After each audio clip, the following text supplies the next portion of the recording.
to my channel.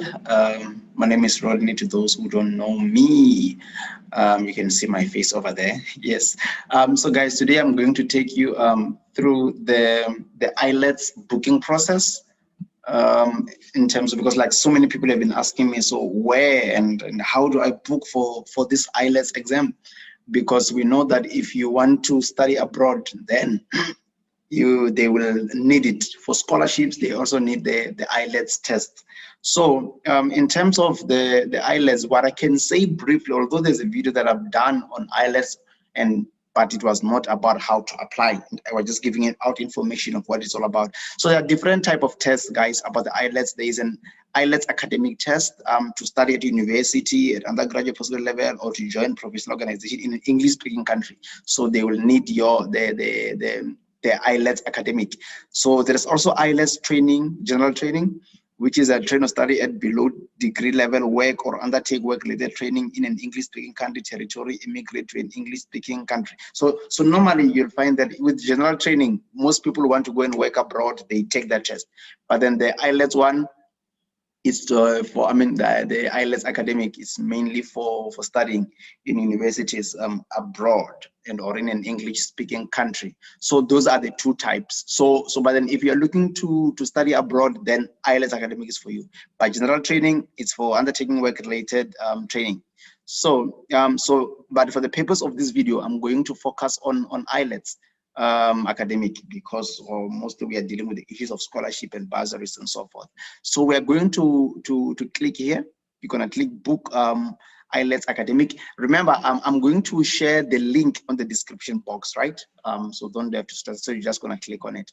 So I'm gonna type IELTS academic. And then so they ask, remember, because I'm already registered on the system, so who are you booking the test for? So it means it's going to be myself. But if you're booking it for somebody else, you can still choose book for someone else, but for person who's under the age of 18, for your child or somebody. And then so because it's me, Rodney Ricotta, so I'm going to choose a location. And then because I'm in South Africa, but then remember this IELTS examination, when you book them, is for any country. So you can see Afghanistan, Algeria there, and all the different countries. So because we are in South Africa, we're gonna use South Africa.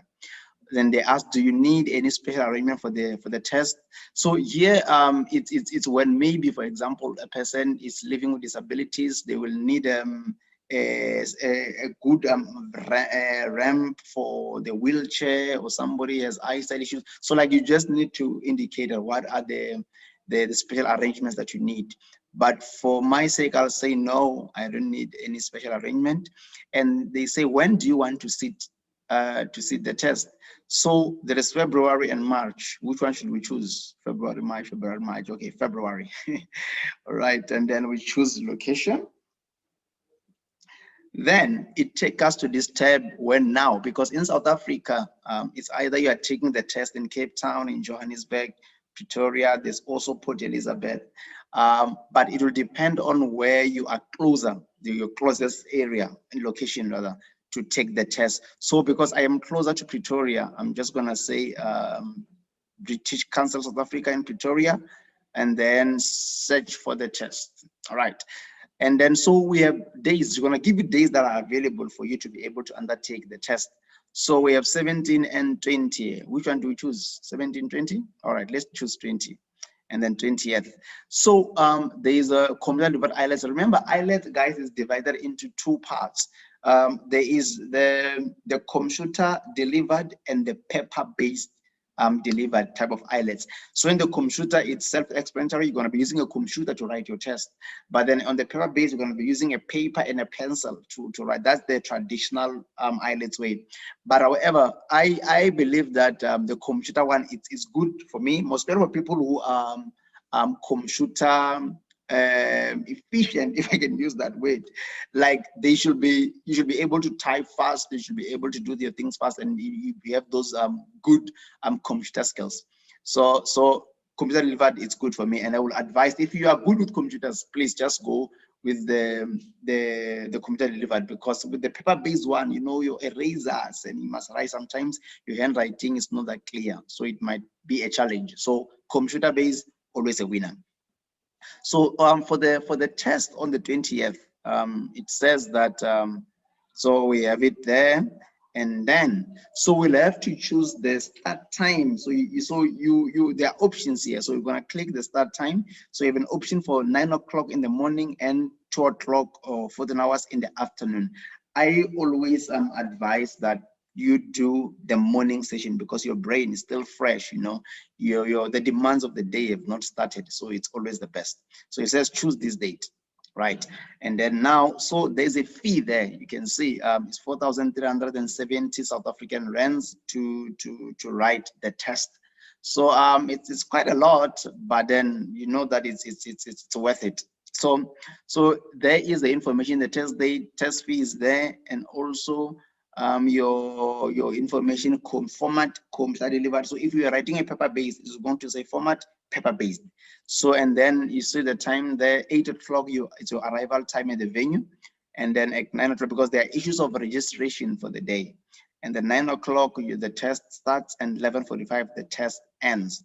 So because there is the listening, the reading, and all the writing, and the last one being the speaking test. The speaking test, this one you do it, you speak to an IELTS examiner, whereby they will be asking you questions. I think I've also dealt with how to deal with your speaking test. There's a video that I've done that you can check it out. So this date is not confirmed until you complete the booking. Remember, there are dates that you can also do it. So sometimes you can start by the speaking test. For example, you find that maybe you register for the speaking test for the 17th, and then you go and write the rest on the 20th. But then for me, in order to minimize costs, you know, traveling around, I prefer to do it the same day. So we're gonna choose the very same day for the speaking test. And then okay, the 9 o'clock. Okay, I think this one is for the, oh no, it is for the other test, the speaking, no, the listening, writing, and also reading. So here we are going to choose date for the speaking test. I think I just made an error there, pardon me. And then, so as I've said, I prefer the same date. So there is the same date and the time. So the available time is 16:20. So meaning that after you are done writing at 11:45, you'll have to chill and wait until 16:20, because there are so many people who are also going to be doing the interviews in terms of the speaking test. So you're going to wait for that time. But then if you're coming from far, I think it's also best to book accommodation around the area. And then so we're going to say continue with booking. And then step number 1. So remember, and when you're doing the booking, you are given time. There's time here. So you should be done with the next 45 minutes until the system will just have to do its thing. All right. So there you have the information. There you have it. There is the money. And then book a test. And then, so who are you booking the test for? Myself. There it is. Rodney. There it is. Country, South Africa. Like and also the address. So who can contact if necessary. So sometimes it's just maybe the issue of what's that? The issue of for them to able to send you your certificate afterwards. So you're gonna populate that information there, and then your city and so forth. And then so let's just say, for argument's sake, it says 12 Landros, just to that we can have some progress. Landros Murray, and then Pretoria, yeah, add ID. And then here you'll be step number 2, you'll be asked to add your passport or your identity card, if you're a South African citizen, or a passport. So you have to populate that information. So in short, guys, because I will not go through the whole processes, but then if you can just follow the instructions, it's clear. Follow the instructions up to step 5, and then the last step will be your payment.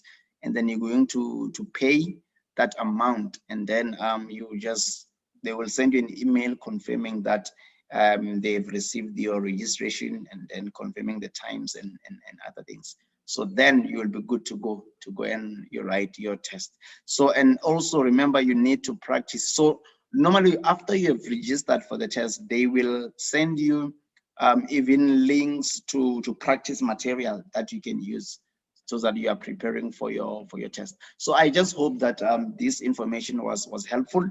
And unfortunately, I cannot go to the last stages because of it needs your IDs, it needs your passport, yeah. So yes, so that's more like it, guys. I just hope that it assists you. And then so that's what IELTS is all about. So that's what IELTS is all about. So all the best if you are going to make that booking very soon.